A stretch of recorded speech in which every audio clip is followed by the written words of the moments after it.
चलिए आइए शुरू कर रहे हैं हम लोग सत्ता में साझेदारी की कार्यप्रणाली जो लोकतांत्रिक राजनीतिक, ठीक है, लोकतांत्रिक राजनीतिक बुक का चैप्टर नंबर 2 है। इसका हम लोग दीर्घ उत्तरीय क्वेश्चन करने जा रहे हैं, ठीक है। चलिए आइए देखते हैं पहला क्वेश्चन क्या है। पहला क्वेश्चन है, राजनीतिक दल किस तरह से सत्ता में साझेदारी करते हैं, ठीक है। चलिए इसका आंसर बनाते हैं हम लोग, देखते हैं कैसे लिखेंगे। तो राजनीतिक दल लोगों के ऐसे संगठित समूह हैं जो चुनाव लड़ती हैं और सत्ता पाने के उद्देश्य से कार्य करती है। ये क्या हो गया? सबसे पहले हम लोगों ने राजनीतिक दल का डेफिनेशन लिखा, ठीक है। उसके बाद क्या लिखेंगे? यह सत्ता के बंटवारे के वाहक से मोल तोल करती है। विभिन्न राजनीतिक दल सत्ता प्राप्त करने के लिए एक दूसरे के साथ प्रतिस्पर्धा करती है, जिससे यह सुनिश्चित होता है कि सत्ता हमेशा एक राजनीतिक दल के हाथों में ना रहे, जिसके कारण अलग अलग विचार के लोग सत्ता में आते हैं और जिम्मेदारी न निभाने वाले पर उसमें सत्ता से हटने का भी डर बना रहता है, ठीक है। ये क्या है? राजनीतिक दल का साझेदारी की हम लोग बात करते हैं कि अगर राजनीतिक दल में जो भी पार्टी सत्ता में आती है, अगर वो काम करेगी तो ठीक है, और अगर काम नहीं करेगी तो उसको सत्ता से बाहर की रास्ता दिखा दिए जाते हैं। इसमें अलग अलग राजनीतिक दल अलग अलग विचार के होते हैं, सबके अलग अलग विचार होते हैं, और जिनके विचार से देश के जनता लोग प्रभावित होती है, उन राजनीतिक पार्टी को देश की जनताओं ने अपना वोट दे करके सत्ता पे उसे बैठाती है, ठीक है। तो इस तरह से इसका हम लोग आंसर लिखेंगे, ठीक है। चलिए देखते हैं सेकंड क्वेश्चन इसका क्या है। सेकंड क्वेश्चन है, गठबंधन की सरकारों में सत्ता में साझेदारी कौन कौन करते हैं या कौन कौन होते हैं, ठीक है। तो गठबंधन की सरकार में कौन कौन साझेदार होते हैं ये देखते हैं। गठबंधन की सरकार की रूप तब दिखती है जब दो या दो से अधिक पार्टियां मिल करके चुनाव लड़ती हैं या सत्ता हासिल करने के लिए चुनाव के बाद एक साथ आती है। सबसे पहले क्या किया, इसमें हम लोग गठबंधन का डेफिनेशन लिखे हैं कि गठबंधन होती क्या है। तो क्या होती है गठबंधन कि या तो चुनाव से पहले ही दो या दो से ज़्यादा पार्टियां मिल करके एक साथ चुनाव लड़े, या अगर चुनाव हो गया है, किसी को बहुमत ना मिला, सरकार ना बनी हो, उस स्थिति में जो पार्टियां जीत कर आती है वो पार्टियां अब गठबंधन करती है बहुमत लाने के लिए, ठीक है। उसी को गठबंधन कहा जाता है, ठीक है, एक साथ आती है। और जब ऐसा होता है तब अलग अलग जाति, धर्म, समुदाय, वर्ग के विचारधाराओं वाले लोग, विभिन्न सामाजिक समूह, क्षेत्रीय और स्थानीय हितों वाला राजनीतिक दल एक ही समय में एक साथ आकर के सत्ता में साझेदारी करते हैं।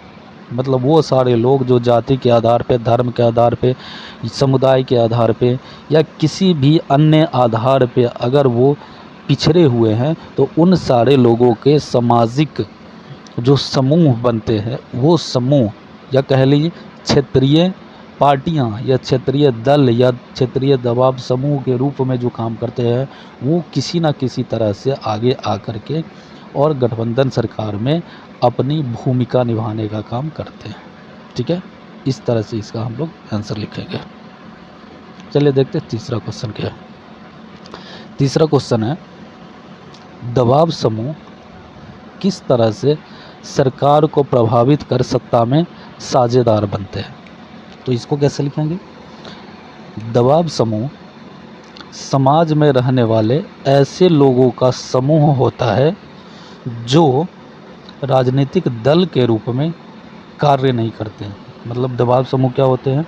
ये तो लोगों का समूह होते हैं, लेकिन ये राजनीतिक दल नहीं होती, ये चुनाव नहीं लड़ती हैं, ठीक है, परंतु अपने हितों की रक्षा हेतु अप्रत्यक्ष रूप से सरकार पर दबाव बनाते हैं और उसे लागू करवाते हैं।